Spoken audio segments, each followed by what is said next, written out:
Gabrielė Oškutytė. Spalio 11 dieną po įspūdingos savaitės Vokietijoje sugrįžo mokiniai į mūsų mokyklą. Taigi peržvelkime įspūdžius iš jų kelionės. Kokie įspūdžiai po Vokietijos? Daugybė nuotraukų, daugybė įspūdžių, daug visko patyrėm, matėm. Jo, labai buvo fainai. Su šeimom gyvenom, viską labai gerai susikalbėjom, patyrėm naujos kultūros, paragavom daug valgių įvairių, keistų. Tai šeima priėmė labai draugiškai, buvo labai svetingi ir malonus. Žmonės taip pat labai draugiški ir tiesiog buvo malonu susipažinti su naujais žmonėmis, pakeliauti. Žodžiu, palsė. Mūsų mokyklos socialinis veiklos būrelis aplankė Rūkos dienos centrą. Paklauskime mokytojos Ingos Petrikoninės, kaip jiems sekėsi. Antradienį socialinis veiklos būrelis aš galiu važinėjam ir lankomės Rūkoje vaikų dienos centre. Ten savanoriaujam, padedam vaikam ruošti pamokas, su jais pažaidžiam, pabendraujam. Labai reikėtų pagalbos moksleivių atostogų metu, jeigu norėtum savanoriauti, kreipkis, ateikit 206 kabinetą, viską papasakosiu. Mūsų gimnazijos 9-12 klasių mokiniai laikė konstitucijos egzaminą. Ir netgi 2 gimnazistės pateko į antrąjį etapą. Kaip sekėsi? Sekėsi gan gerai, nesitikėjau, kad taip puikiai seksis. Prieš 9 ir viskas taip nauja. Patekau į antrą etapą ir surinkau 17 klausimų iš 19 teisingai. Nežinau, kaip pavyks. Tikiuosi, kad gal šiek tiek pavyks patekti į prezidentūrą, bet kaip pirmą kartą, tai nežinau. Taigi sėkmės. Trečiadienį mokytoja Dalia Gražiauskienė lankėsi kūno kultūros ir sporto departamente ir gavo apdovanojimą. Vakar man teko labai didžiulė garbė dalyvauti kūno kultūros ir sporto departamente Vilniuje, kur buvo apdovanojami įvairių sporto šakų treneriai už įnašą į Lietuvos sportą.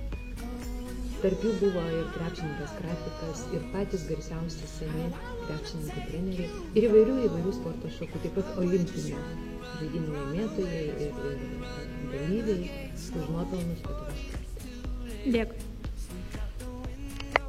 Gimnazijos Facebook puslapyje vykusiame konkurse daugiausiai patinka surinkusios klasės laimėjo apdovanojimus. Run away, run, renegades, run to get away.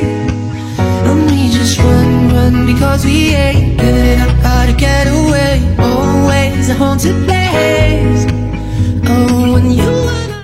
Mūsų prezidento Jono kadencija eina į pabaigą ir paaiškėjo naujieji kandidatai. Pažiūrėkime, kodėl jie nori užimti Jono vietą. Sveika. Sveiki. Ar gali prisistatyti? Esu Emilija Jakimovaitė iš 2 klasės. Taigi, kaip žinome, tu kandidatuoji į prezidentus. Tačiau kodėl? Nes turiu daug patirties ir manau, kad suvaldyčiau savo mokinių tarybos grupę ir gerai atlikčiau darbą. Ir manau, kad tikrai tikčiau visus 2 metus į šį postą ir padaryčiau. Dėkui. Sveika. Sveiki. Ar gali prisistatyti? Taip, esu Gabrielė Oškutytė ir kandidatuoju į mokyklos prezidentus. Taigi, Gabrielė, kodėl kandidatuoji į mokyklos prezidentus? Na, kandidatuoju tikrai ne todėl, kad išbandyčiau savo jėgas, bet kandidatuoju tam, kad laimėčiau, kad nugalėčiau, galėčiau pasiūlyti savo idėjas, pasiūlymus ir manau tikrai viskas bus nuostabu. Penktadienį gimnazijos mokiniai vyko į Vilnių, Siemens areną, kur vyko Studfestas. Peržvelkime įvykius iš ten.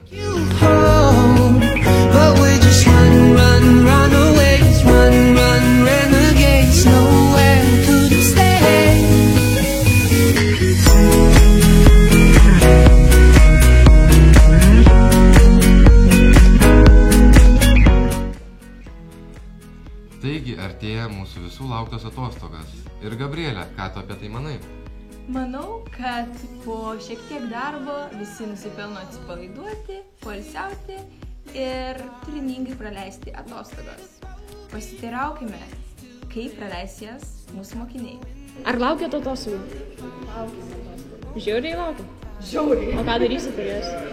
Turėsim visą dieną, nuo to aš žiūrėsim. Dėkui. Jo, labai laukiu, nes labai pavargau. Nors pailsėti.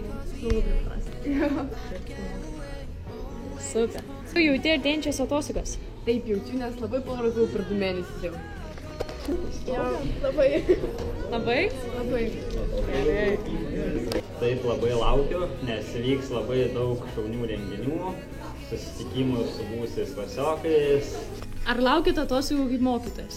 Taip, visada laukiu atostogų, bet tačiau mokytojo atostogos ne tokios, kaip mokinių vis tiek tenka dirbti ir atlikti tam paskirtas užduotis. Todėl mokytojo atostogos yra tik vasaros metu, kaip ir kitų darbuotojų. Dėkui. Filmuoji, ai.